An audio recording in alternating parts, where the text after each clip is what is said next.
బాదుషా చేసుకుందామండి ఈరోజు. అయితే నేను కప్పు మైదా పిండి తీసుకున్నానండి. కప్పు మైదా పిండి తీసుకున్నాం కదా, 2 స్పూన్లు బొంబాయి రవ్వ వేసుకుందామండి. ఇదిగోండి 2 స్పూన్లు బొంబాయి రవ్వ వేసాను.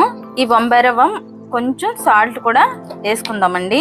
చిటికెడు సాల్ట్ వేస్తున్నానండి. టేస్ట్ చాలా బాగుంటుంది స్వీట్ కాబట్టి.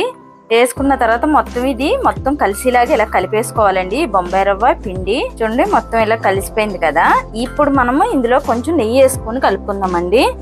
ఇంకోండి 1/2 కప్పు నెయ్యి తీసుకున్నాను నేను. ఈ నెయ్యి మొత్తం వేసేస్తున్నాను. వేసేసి మొత్తం ఈ పిండికి నెయ్యి అప్లై చేసేవాళ్ళండి.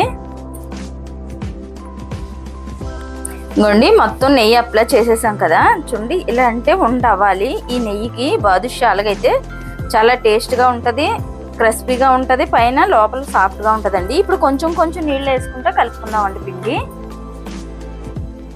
చపాతీ ముద్దలా కలుపుకొని పెట్టుకోవాలి. ఓ 10 నిమిషాలు నానాలండి.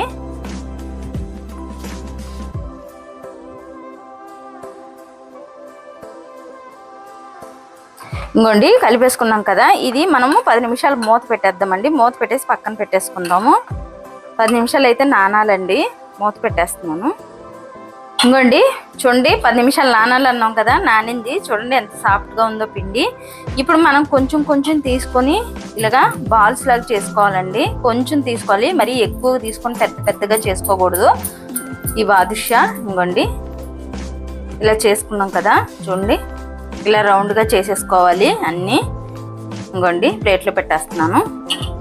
ఇంకోండి అన్నీ ఇలాగే చేసేసుకోవాలి. చేసి పెట్టుకున్నాం కదా. ఇప్పుడు నూనె పొయ్యి మీద పెట్టానండి. నూనె వేడెక్కుతుంది. ఇప్పుడు పాకాన్ని కూడా మనం ప్రిపేర్ చేసుకుందామండి. ఇంకోండి కళాయి పొయ్యి మీద పెట్టాను. మనం ఏ కప్తో అయితే పిండి తీసుకున్నామో అదే కప్తో బెల్లం కూడా తీసుకున్నానండి. నేను బెల్లం వేసి చేస్తున్నానండి బాదుషా. షుగర్ అయితే వేయలేదు. అలాగే 1 కప్పు బెల్లం తీసుకున్నాం కాబట్టి 1 కప్పు నీళ్లు కూడా పోస్తున్నానండి. సరిపోతుంది పాకానికి. ఈ పాకము ఎలాంటి పాకం అవసరం ఏమి లేదండి. మామూలుగా పాకం పట్టుకుంటే చాలు. పాకం అయితే పాకం చూసుకోవాలి, పాకం రావాలని అయితే ఏమి ఉండదండి. కొంచెం గులాబ్ జామ్ లాగా జిగురు పాకం వస్తే చాలండి. ఎక్కువ పాకం పట్టుకోవసరం లేదు. ఇవ్వండి నూనె వేడెక్కింది. మరీ వేడెక్కిపోకూడదండి, వేసిన వెంటనే మాడిపోతాయి. కొంచెం వేడెక్కితే చాలు. ఇంకోండి వేస్తున్నాను చూడండి.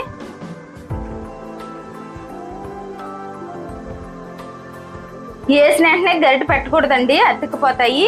కొంచెం ఒక 2 నిమిషాలు అయ్యాక మనం గరిటె తెప్పి పెట్టాలి. ఇంకోండి ఇప్పుడు గరిటె పెడదాము. అటు ఇటు టర్న్ చేసుకున్నాం. ఇంకోండి చూడండి ఇలా టర్న్ చేసుకోవాలి. 2 వైపులా బాగా ఖాళీలా చూసుకోవాలండి. ఇంకోండి పాకము దగ్గరకు వచ్చింది కదా, ఇంకా తీగ పాకంలాగా వచ్చింది. కొంచెం ఇలాచి పొడి వేసుకుందామండి ఇందులో. ఇంకోండి ఇలాచి పొడి వేస్తున్నాను. వేసి కలుపుకొని ఒక 2 నిమిషాలు ఉంచి పాకం స్టవ్ ఆపేద్దామండి. ఇంకోండి ఈ కలర్ వస్తే చాలండి, తీసేసుకుంటున్నాం మనం. గిన్నెలోకి తీసేస్తున్నాను. ఏగిపోయాయి. ఇప్పుడు మనము ఈ పాకంలో వేసేసుకుందామండి. ఆ వాయి ఆగి లోపల మనం పాకంలో వేసుకుందాము. ఇంకోండి పాకంలో వేసేసుకున్నాం కదా. పాకంలో నుంచి అటు ఇటు టర్న్ చేద్దాము. ఒక 10 నిమిషాలన్నా నానాలండి. ఇంకోండి టర్న్ చేస్తున్నాం కదా. ఇంకోండి 10 నిమిషాల తర్వాత చూద్దాం అన్నాం కదా. ఇంకోండి 10 నిమిషాల తర్వాత చూస్తున్నాను. చూడండి ఎంత జ్యూసీగా నానేయో.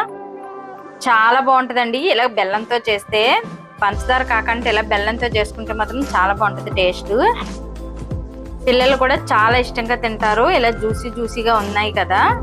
ఇలా చేసుకుంటే చాలా బాగుంటుందండి ఈ బాదుషా. నచ్చితే లైక్ చేయండి, షేర్ చేయండి, కామెంట్ చేయండి, సబ్స్క్రైబ్ చేయండి. కాకపోతే ఒకసారి ట్రై చేయండి ఎలా ఉంటుంది అన్నది. బెల్లంతో టేస్ట్ అయితే మాత్రం చాలా బాగుంటుంది.